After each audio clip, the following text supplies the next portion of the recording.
নমস্কাৰ, আজি অসমৰ হিয়াৰ আমঠু জুবিন গাৰ্গৰ বিষয়ে কেইটামান কুৱেশ্যন লৈ আহিছোঁ। আহকচোন চাওঁ সেই কুৱেশ্যন কেইটা।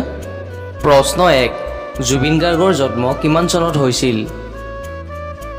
এই অপশ্যনসমূহৰ ভিতৰত আপোনাৰ শুদ্ধ উত্তৰ হ'ব খ 18 নৱেম্বৰ 1972 চন। প্ৰশ্ন নম্বৰ 2, নিম্নলিখিত কোনখন ঠাইত জুবিন গাৰ্গৰ জন্ম হৈছিল? এই চাৰিওটা অপশ্যনৰ ভিতৰত আপোনাৰ শুদ্ধ উত্তৰ হ'ব খ তুৰা মেঘালয়। কুৱেশ্যন নম্বৰ 3, জুবিন গাৰ্গে তলত উল্লেখ কৰা কোনখন চলচ্চিত্ৰত সংগীত পৰিচালনা কৰা নাছিল? এই অপশ্যনসমূহৰ ভিতৰত আপোনাৰ শুদ্ধ উত্তৰ হ'ব খ জোনদা ইমান গুণ্ডা। প্ৰশ্ন 4, জুবিন গাৰ্গ বিবাহপাশত কিমান চনত আবদ্ধ হৈছিল? এই অপশ্যনসমূহৰ ভিতৰত আপোনাৰ শুদ্ধ উত্তৰ হ'ব গ 2002 চনত।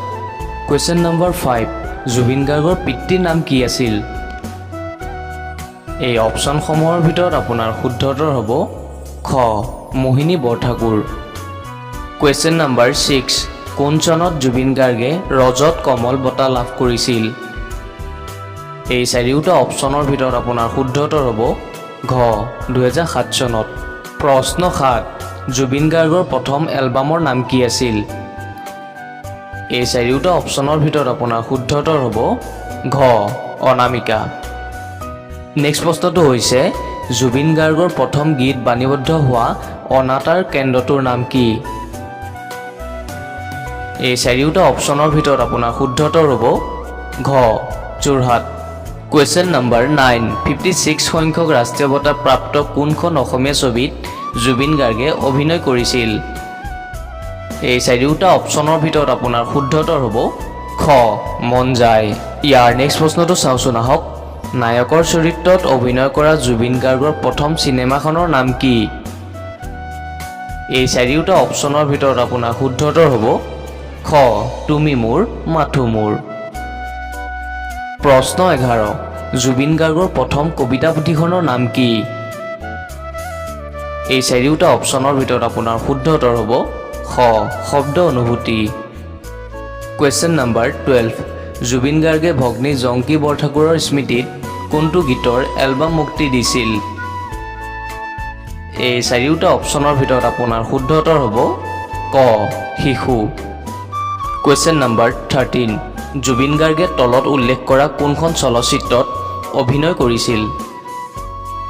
এই চাৰিওটা অপশ্যনৰ ভিতৰত আপোনাৰ শুদ্ধ উত্তৰ হ'ব ঘ মিছন চাইনা। প্ৰশ্ন 14, জুবিন গাৰ্গৰ মাতৃৰ নাম কি?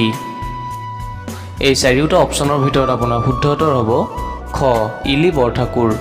কুৱেশ্যন নম্বৰ 15, কোনখন চিনেমাৰ গীতৰ বাবে জুবিন গাৰ্গে 2006 চনত শ্ৰেষ্ঠ গায়কৰ গ্ল'বেল ইণ্ডিয়ান ফিল্ম বঁটা লাভ কৰিছিল? এই চাৰিওটা অপশ্যনৰ ভিতৰত আপোনাৰ শুদ্ধ উত্তৰ হ'ব খ গেংষ্টাৰ।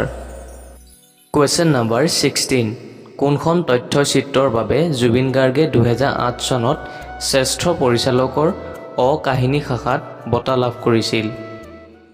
এই চাৰিওটা অপশ্যনৰ ভিতৰত আপোনাৰ শুদ্ধ উত্তৰ হ'ব ক ইক্স অফ চাইলেঞ্চ।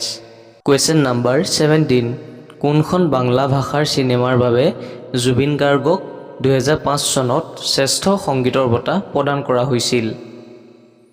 এই চাৰিওটা অপশ্যনৰ ভিতৰত আপোনাৰ শুদ্ধ উত্তৰ হ'ব ঘ সুধো তুমি। ইয়াৰ নেক্সট প্ৰশ্নটো হৈছে, কোন চনত জুবিন গাৰ্গ ৰেনেছা অসম বঁটা প্ৰদান কৰা হৈছিল? এই চাৰিওটা অপশ্যনৰ ভিতৰত আপোনাৰ শুদ্ধ উত্তৰ হ'ব ঘ 2014 চনত। ইয়াৰ নেক্সট প্ৰশ্নটো হৈছে, জুবিন গাৰ্গৰ প্ৰকৃত নামটো কি? আপোনাৰ শুদ্ধ উত্তৰ হ'ব জুবিন বৰঠাকুৰ। যদি ভিডিঅ'টো ভাল লাগিছে লাইক শ্বেয়াৰ আৰু ছাবস্ক্ৰাইব এটা কৰি দিবলৈ নাপাহৰিব। ধন্যবাদ। জয় অসম, জয় জুবিন দা।